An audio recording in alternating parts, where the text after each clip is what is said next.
나무를 심은 사람. 장지우노 글, 프레데릭 백 그림. 햇살과 나무꾼 옮김. 둘의 아이들.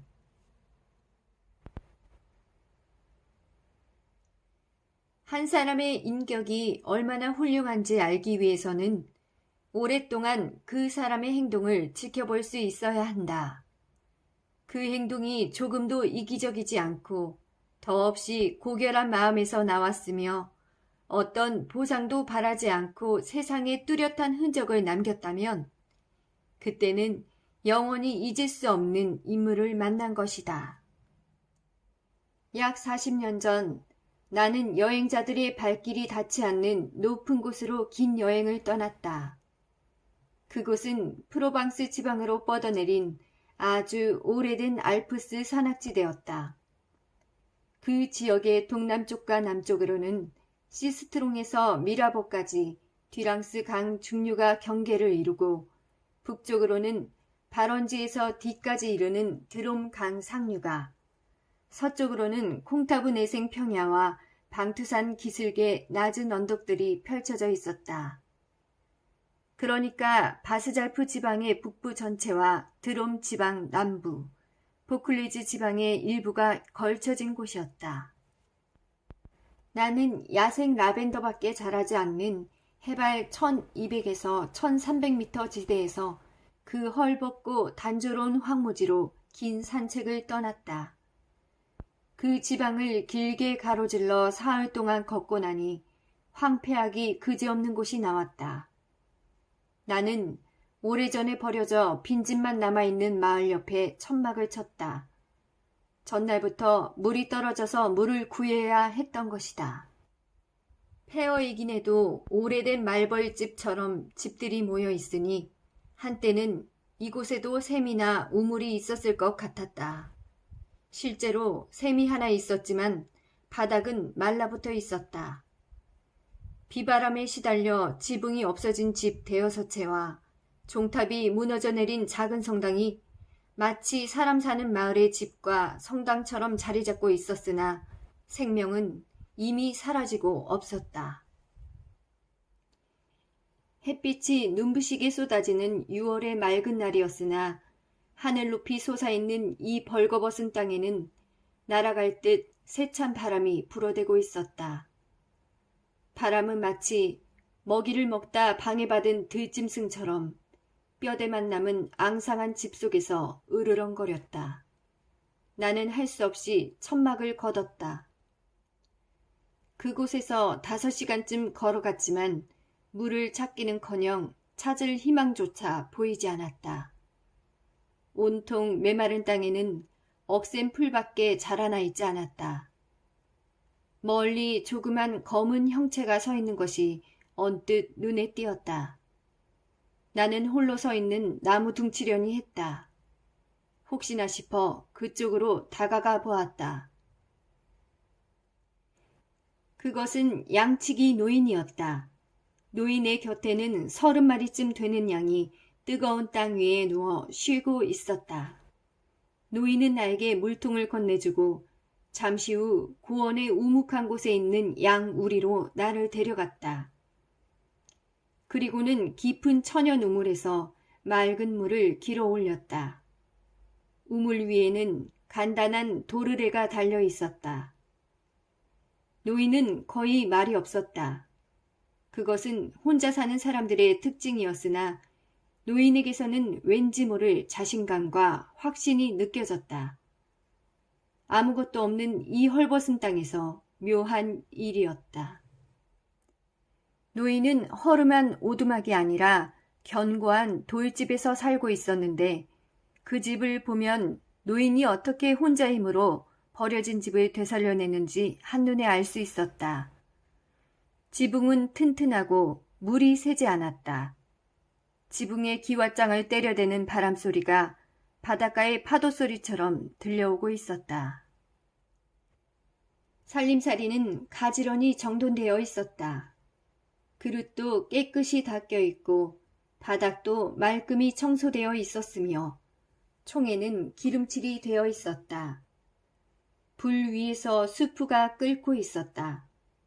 나는 그제야 노인이 갓 면도를 했음을 알아차렸다. 노인의 옷은 단추가 단단히 달려있고 기운 자국이 보이지 않도록 세심하게 기워져 있었다. 노인은 나에게 수프를 나누어 주었다. 수프를 먹고 나서 내가 담배 쌈지를 내밀었으나 노인은 담배를 피우지 않는다고 했다. 노인의 개는 주인처럼 조용했으며 살갑게 굴지는 않아도 정겨워 보였다. 나는 곧 그 집에서 하룻밤을 묵어가기로 했다. 가장 가까운 마을도 이틀이나 걸어가야 했던 것이다.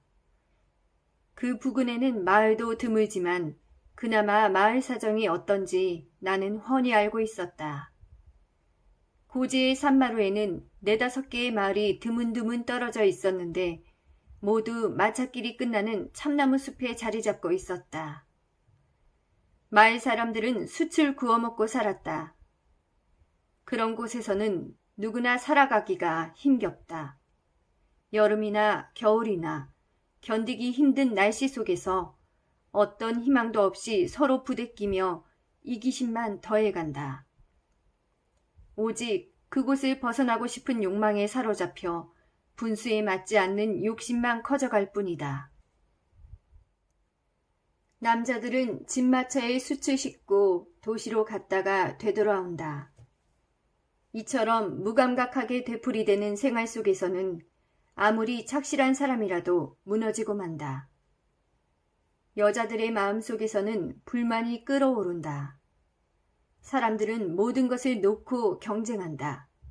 숯을 파는 일뿐 아니라 성당에서 앉는 자리, 선한 일과 악한 일, 선과 악이 뒤섞인 일상적인 문제에 이르기까지 끊임없이 다투어댄다. 그 위로 바람마저 쉬지 않고 불어와 신경을 거스른다. 자살이 유행처럼 번지고 온갖 범죄가 들끓어 수많은 목숨을 앗아간다. 담배를 피우지 않는 양치기 노인은 조그만 자루를 가져와 식탁 위에 도토리를 쏟아 놓았다. 그리고는 도토리 하나하나를 주의 깊게 살펴보며 좋은 것과 나쁜 것을 골라내기 시작했다. 나는 파이프 담배를 피웠다. 나도 거들겠다고 했으나 노인은 자기 일이라고 했다. 사실 그랬다. 노인이 얼마나 정성을 쏟는지 나는 더 이상 우기지 않았다. 우리가 나눈 이야기는 그것이 전부였다. 제법 굵고 좋은 도토리가 한 켠에 쌓이자 노인은 도토리를 10개씩 나누었다. 도토리를 세면서 노인은 다시금 작은 것과 금이 간 것을 골라냈다. 아주 자세히 정성껏 살펴보고 있었던 것이다.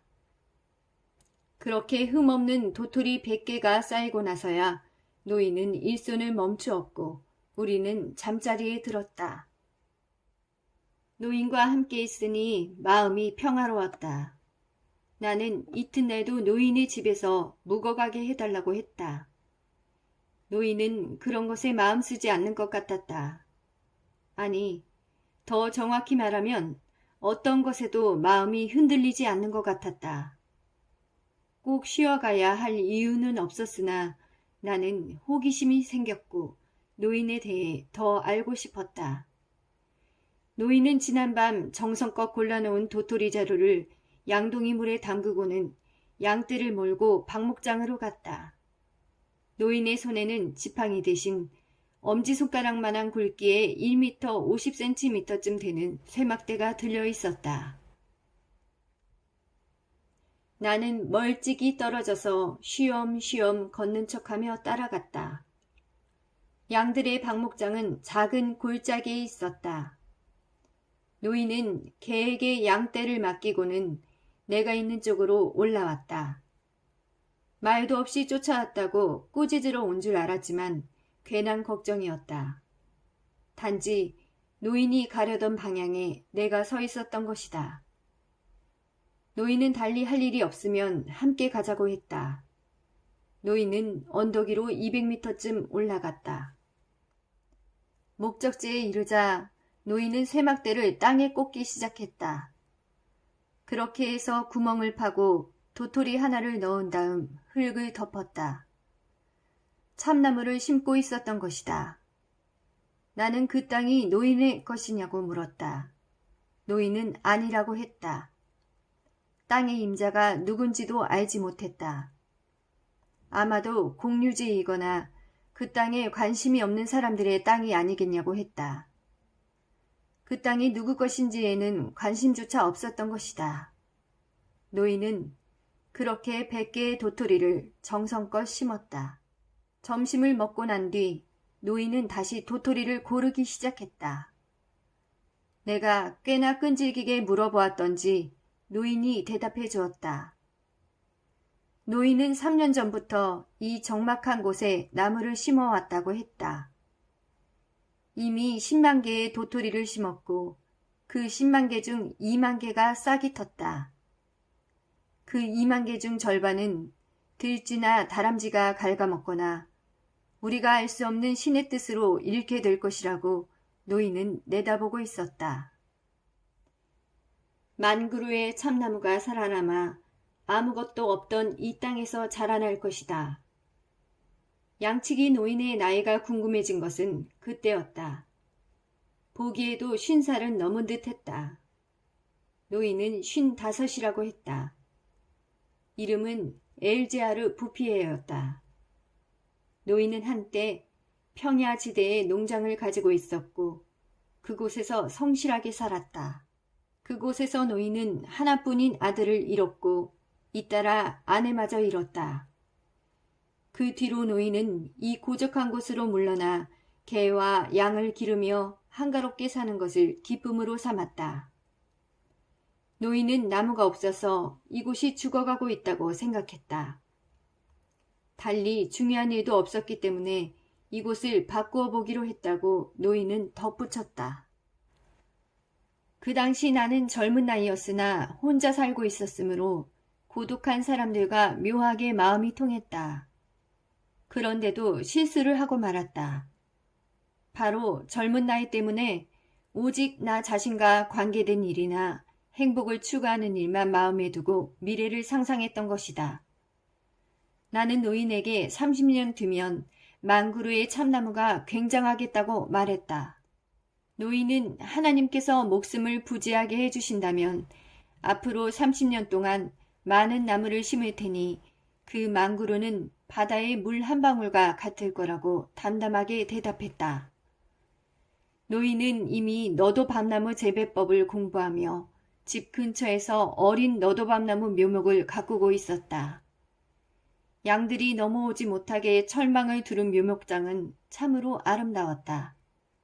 노인은 골짜기에 자작나무를 심을 생각도 하고 있었다. 몇 미터 땅속에 습기가 잠들어 있다는 것이다. 다음 날 우리는 헤어졌다. 이듬해 1차 세계대전이 일어났고 나는 5년 동안 전쟁터에 나가 있었다. 병사였던 나는 나무 생각을 거의 할 수 없었다. 아니 사실은 그때의 일이 내 마음속에 별로 남아있지 않았다. 나무 심는 일을 한때의 유행이나 우표 수집처럼 생각하고 이미 잊어버린 것이다. 전쟁이 끝나자 내게 남은 것은 얼마 안 되는 제대수당과 맑은 공기를 마시고 싶다는 강렬한 열망뿐이었다. 그 황량한 지방으로 다시 길을 떠났을 때 나는 오직 그 생각뿐이었다. 그곳은 변하지 않았다. 하지만 그 죽은 마을 너머로 멀리 잿빛 안개 같은 것이 융단처럼 높은 산을 덮고 있는 것이 보였다. 전날부터 나는 나무를 심던 양치기를 떠올리고 있었다. 나는 지금쯤 참나무 만그루가 꽤나 넓은 땅을 차지하고 있겠지 하고 생각했다. 나는 5년 동안 사람이 죽는 것을 하도 많이 보아서 엘자르 부피의 노인도 당연히 죽었으리라 생각했다. 더구나 20대 젊은이의 눈에는 50대 노인은 앞으로 죽을 일밖에 남지 않은 사람처럼 비친다. 노인은 죽지 않았다. 오히려 전보다 정정했다. 노인은 직업을 바꾸었다. 양은 이제 4마리밖에 없고 그 대신 100개쯤 되는 벌통이 있었다. 어린 나무를 해칠까봐 양들을 치워버린 것이다. 노인은 전쟁에는 조금도 신경을 쓰지 않았다고 했다. 나도 눈으로 확인할 수 있었다. 노인은 흔들리지 않고 꾸준히 나무를 심어왔던 것이다. 1910년에 심은 참나무는 이제 10살이 되어 나나 노인보다 키가 컸다. 가슴이 뭉클했다. 나는 말 그대로 할 말을 잃었고 노인도 말을 하지 않았으므로 우리는 온종일 말없이 숲속을 거닐었다. 숲은 세 구역으로 되어 있었는데 가장 넓은 곳은 11km나 뻗어 있었다. 이 모든 것이 아무런 기술적 도움도 없이 오직 한 사람의 손과 영혼에서 나왔다는 것을 생각하면 인간이 파괴가 아닌 다른 분야에서는 하나님만큼 유능할 수 있음을 깨닫게 된다. 노인은 자신의 뜻을 실천에 옮겼고 어깨 높이까지 자란 너도밤나무가 끝없이 펼쳐져 있는 것이 그 증거였다. 참나무들은 들쥐나 다람쥐에게 갉아먹힐지도 모르는 시기에서 벗어나 울창하게 자라났다. 이제는 하나님조차 태풍의 힘을 빌리지 않고는 이 창조물을 파괴할 수 없으리라. 노인은 나에게 훌륭한 자작나무 숲도 보여주었다. 그 나무들은 5년 전, 그러니까 1915년에 심은 것으로 그때 나는 베르댕에서 싸우고 있었다. 노인은 땅 밑에 습기가 있다고 생각했던 골짜기마다 자작나무를 심었고 그 짐작은 들어맞았다. 그 나무들은 젊은이처럼 부드러우면서도 아주 튼튼했다. 게다가 창조는 꼬리를 물고 일어나는 것 같았다. 노인은 별로 신경 쓰지 않았다. 그저 자신이 할 일을 꾸준히 해나갈 뿐이었다. 나는 마을로 내려오다가 아득히 먼 옛날부터 말라있던 도랑에 물이 흐르는 것을 보았다. 그렇게 멋진 변화는 처음 보았다. 예전에는 아주 먼 옛날에는 이 도랑에도 물이 있었다. 이 이야기를 시작할 때 말했던 황폐한 마을 중 몇몇은 로마 시대의 유적이 아직도 남아있는 옛 마을터에 세워진 것인데 고고학자들이 그곳에서 발굴 작업을 하다가 낚싯바늘을 발견했다고 한다. 그러나 20세기에는 물탱크가 없으면 이곳에서 물을 얻을 수 없었다. 바람도 얼마간의 씨앗을 퍼뜨렸다. 물이 돌아오면서 버드나무, 고리버들, 풀밭, 기름진 땅, 꽃, 그리고 삶의 이유 같은 것이 돌아왔다. 하지만 그 변화가 아주 천천히 일어났기 때문에 사람들은 예사로운 일로 받아들였다. 산토끼나 멧돼지를 쫓아 호젓한 곳까지 올라온 사냥꾼들은 어린 나무들이 즐비한 것을 보았지만 대지의 자연스러운 변덕짐으로 여겼다. 덕분에 아무도 노인의 일에 끼어들지 않았다. 만약 누군가 의심했다면 회방을 놓았을지도 모른다. 하지만 의심할 수가 없었다. 고결하기 그지없는 일을 그토록 우직하게 계속하다니 마을이나 관청에서 누가 상상할 수나 있었겠는가. 나는 1920년부터 해마다 엘제아르 부피의 노인을 찾아갔다. 나는 노인이 뜻을 굽히거나 의심을 품는 것을 본 적이 없다. 하지만 노인에게 시련이 없었을 리 없다. 나는 노인이 겪었을 좌절은 생각해보지 않았다. 그러나 그만한 성공을 거두려면 숱한 어려움을 이겨내야 했음을 쉽게 상상할 수 있었다. 그러한 열정이 확고한 승리를 거두려면 절망을 딛고 일어나야 했으리라.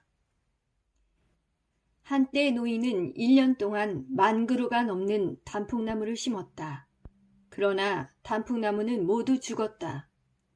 이듬해의 노인은 단풍나무에서 손을 떼고 참나무보다 더 잘 자라는 너도밤나무를 다시 심었다. 이 남다른 면모를 제대로 이해하려면 노인이 철저히 고독하게 지냈음을 잊어서는 안 된다. 얼마나 고독했는지 말년에 이르러서는 말하는 법을 잃어버렸을 정도였다. 아니, 말할 필요를 못 느꼈던 것일까? 1933년 깜짝 놀란 산림감시원이 노인을 찾아왔다. 산림감시원은 천연숲이 위험해질지도 모르니 밖에서 불을 피우지 말라고 지시했다.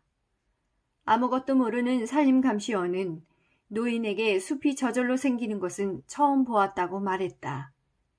그 무렵 노인은 집에서 12km 떨어진 곳까지 너도밤나무를 심으러 다녔다. 그때가 75살이었기 때문에 번거롭게 왔다 갔다 하지 않으려고 나무를 심고 있던 장소에 작은 돌집을 지으려 하고 있었다. 이듬해 노인은 실제로 집을 지었다. 1935년에 정식 정부 대표단이 천연숲을 조사하러 왔다. 산림청이 높은 사람 한 사람과 국회의원 한 사람, 그리고 전문가들이었다. 그 사람들은 쓸데없는 말을 많이 했다. 그리고는 뭔가를 하기로 결정했는데 다행히 쓸모있는 일 딱 하나 말고는 아무것도 하지 않았다. 나라에서 숲을 보호하고 그 숲의 나무로 숯을 굽지 못하게 한 것이다. 싱싱한 어린 나무들의 아름다움에는 그들조차 매혹당할 수밖에 없었다. 숲의 아름다움이 국회의원까지 사로잡은 것이다.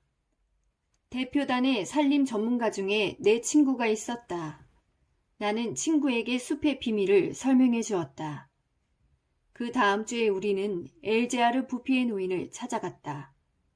노인은 대표단이 둘러보던 장소에서 20km 떨어진 곳에서 한창 일하고 있었다.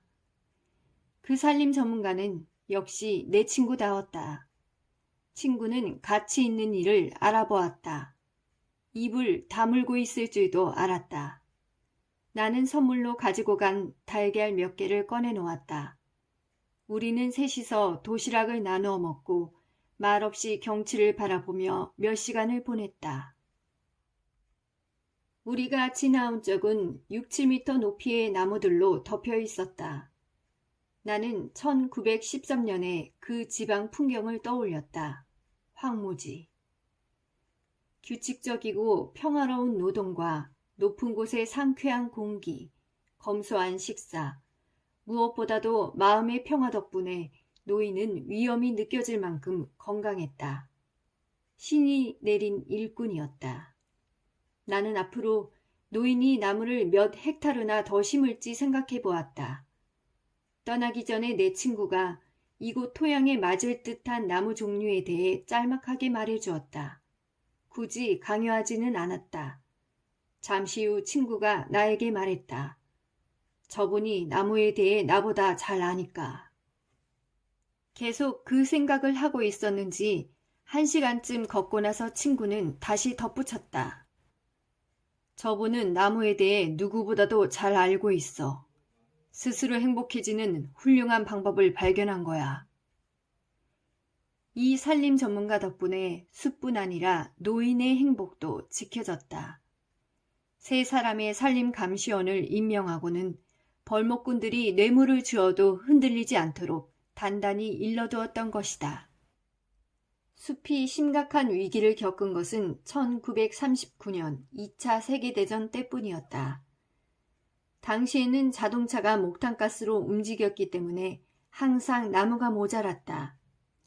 이 때문에 1910년에 심은 참나무 숲을 베기 시작했으나 숲이 도로에서 너무 멀리 있어서 경제적으로 수지가 맞지 않았다. 사람들은 그 숲을 포기했다. 양치기 노인은 아무것도 알지 못했다. 노인은 30km 떨어진 곳에서 1차 세계대전에 신경 쓰지 않았던 것처럼 2차 세계대전에도 신경 쓰지 않고 평화롭게 자기 일을 계속하고 있었다. 1945년 6월, 나는 마지막으로 엘제아르 부피의 노인을 만났다. 그때 노인은 87살이었다. 나는 다시 그 옛날 황무지 같던 곳으로 길을 떠났는데 전쟁으로 피해를 입은 가운데서도 듀랑스 계곡에서 산 위까지 버스가 다니고 있었다. 나는 예전에 걸어갔던 곳을 알아보지 못했다. 버스가 빨리 달리는 탓이려니 생각했다. 난생 처음 가보는 장소를 지나가는 것 같았다. 나는 마을 이름을 보고서야 그곳이 예전에 황량한 폐허였던 마을임을 깨달았다. 나는 베르공 마을에서 내렸다. 1913년에 12채의 집이 있던 그 마을에는 3사람이 살고 있었다. 그들은 난폭하고 서로 미워했으며 덧사냥으로 먹고 살았다. 육체적, 정신적으로 원시인이나 다름없었다. 주변에는 쐐기풀이 버려진 집들을 덮고 있었다. 그들 앞에는 희망이 없었다. 죽음을 기다리는 수밖에 없었다. 그런 상태에서는 선한 일을 생각할 수 없었다. 모든 것이 변했다. 심지어 공기마저. 예전에 나를 맞이하던 세차고 건조한 돌풍 대신 부드러운 산들바람이 향기를 싣고 불어왔다. 저 높은 곳에서는 물소리 같은 것이 들려왔다. 숲속에 부는 바람소리였다. 마침내 더욱 놀랍게도 연못으로 흐르는 진짜 물소리까지 들렸다. 사람들이 만든 샘에 물이 넘치는 것이 보였다. 무엇보다 감동적인 것은 샘 가에 심어놓은 보리수로 벌써 4살쯤 되어 잎이 무성한 그 나무는 명백히 부활의 상징이었다. 더구나 베르공 마을에는 결코 희망 없이는 할 수 없는 일을 한 흔적이 있었다. 희망이 돌아온 것이다. 무너진 집과 담장이 헐리고 5채의 집이 새로 들어서 있었다. 지금은 그 작은 마을에 28명이 살고 그 중에는 젊은 부부도 4쌍이 있었다. 이제 막 벽을 칠한 새 집들이 채소밭에 둘러싸여 있었고 양배추와 장미나무, 파와 금어초, 샐러리와 아네모네 등 채소와 꽃이 가지런히 자라고 있었다. 이제는 살기 좋은 곳이 된 것이다. 나는 거기서부터 걸어갔다. 전쟁이 끝난 지 얼마 안 되어 아직 생명이 활짝 피어나지는 못했지만 라자로는 무덤 밖으로 나와 있었다. 아래쪽 산 중턱에 어린 보리와 호밀이 자라는 밭들이 보이고 좁은 골짜기에는 파릇한 풀들이 자라나 있었다. 그 지방 전체가 건강하고 여유롭게 빛나기까지는 그로부터 8년밖에 걸리지 않았다. 1913년에 폐허였던 자리에 벽을 산뜻하게 칠한 농가가 들어서서 행복하고 안락하게 살아가고 있음을 보여주고 있었다. 눈과 비가 숲에 스며들어 말라버린 샘들이 다시 흐르기 시작했다. 사람들이 물길을 만들었다. 작은 단풍나무 숲속 농장 옆에는 맑은 샘물이 솟아 싱싱한 바카 풀잎으로 흘러넘쳤다. 마을들이 조금씩 되살아났다. 땅값이 비싼 평야지대에서 찾아든 사람들이 뿌리를 내리면서 젊음과 활기와 모험 정신을 불러일으켰다. 길에서는 건강한 남자와 여자들, 다시 시골 축제를 즐기며 웃게 된 소년 소녀들을 볼 수 있었다. 즐거운 생활로 몰라보게 달라진 토박이들과 새로 온 사람들을 합쳐 10,000명도 넘는 사람들이 엘제아르 부피의 노인 덕분에 행복하게 살고 있다. 단 한 사람의 육체적, 정신적 능력만으로 이 불모지에서 가나안이 솟아난 것을 돌이켜보면 인간에게 주어진 힘이란 아무래도 놀랍다는 생각이 든다. 그러나 위대한 영혼으로 오직 한 가지 일에만 일생을 바친 고결한 실천이 없었다면 이러한 결과를 낳을 수 없었을 것이다. 그 사실을 생각할 때마다 나는 신과 다름없는 일을 훌륭히 해낸 사람, 배운 것 없는 그 늙은 농부에 대한 크나큰 존경심에 사로잡힌다. 엘제아르 부피에는 1947년에 반홍의 요양원에서 평화롭게 눈을 감았다.